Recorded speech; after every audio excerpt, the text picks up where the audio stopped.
Picture this, a back room in Washington, D.C. A candidate running for president meets with a shady individual who represents a CEO or owner of a multi-billion-dollar company. This individual offers said candidate unlimited resources in the upcoming election. The only catch? If elected, this candidate must lift a ban on drilling in the Northern Alaskan Wildlife Refuge. Now, this may seem like a plot lifted from the latest political thriller, but it's actually a lot closer to reality than you all may think. At least according to the May 2020 article by Albert Ripa, Pierre Louis, and Popovich in the New York Times called "The Trump Administration is Revising 100 Environmental Rules." Here is the full list. It is shady backroom dealings like this, done by both major political parties, that take away the voice of the majority in favor of the wealthy minority. Democracy dollars are the best bet to give the people control back from the corporations and top 1% in our elections.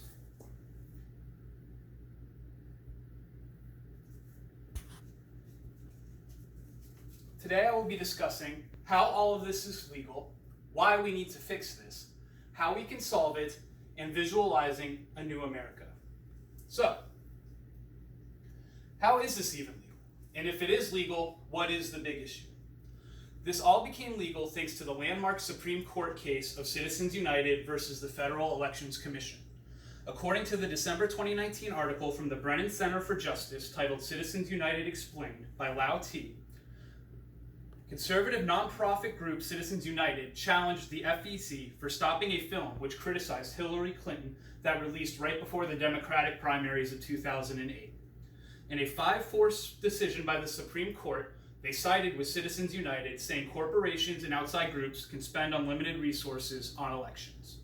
This opened up the floodgate for the corporations are people to debate, where some people argue that corporations should have the same First Amendment rights of freedom of speech as you or I. This has also led to uncapped, unmonitored donations, which give an unfair advantage, and large individual donations often have strings attached, which results in politicians being bought.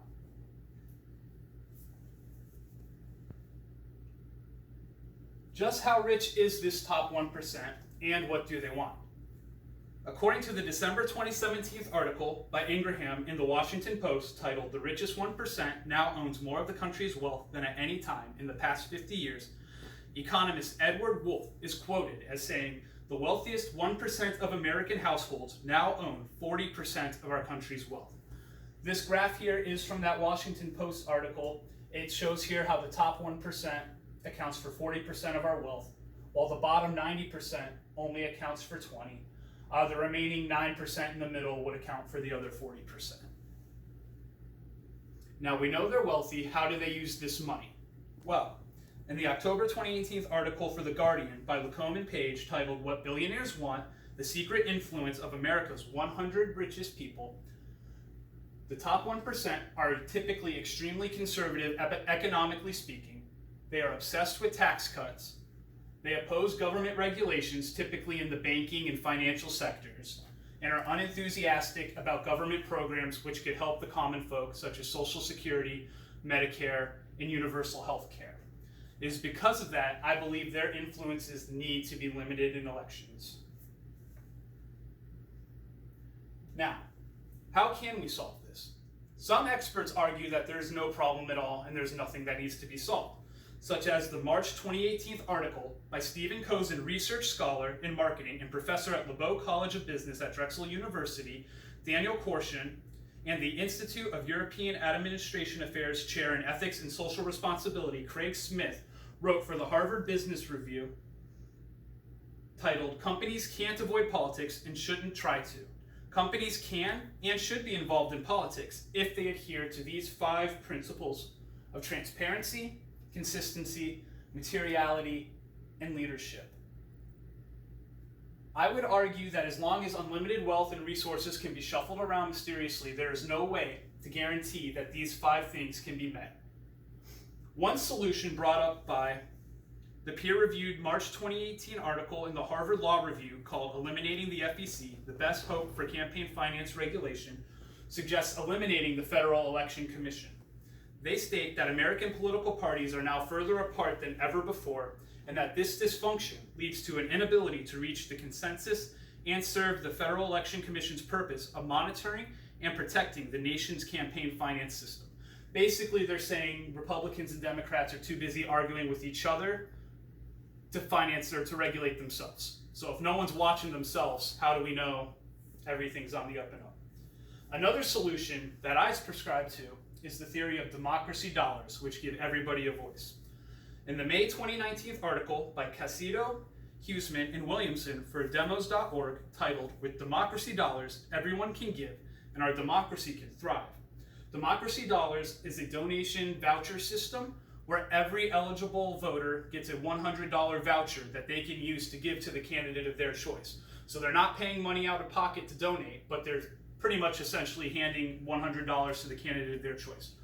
The only catch is the candidate cannot use any of these donations from the Democracy Dollars unless they agree to not receive any private donations in excess of the voucher amount. So that means they can't, the voucher's for $100, they can't accept any private donations more than $100. What this does is limit the influence of the wealthy and the corporations, since they can only technically donate $100 if the candidate wants all this money, giving the people a voice over the wealthy minority.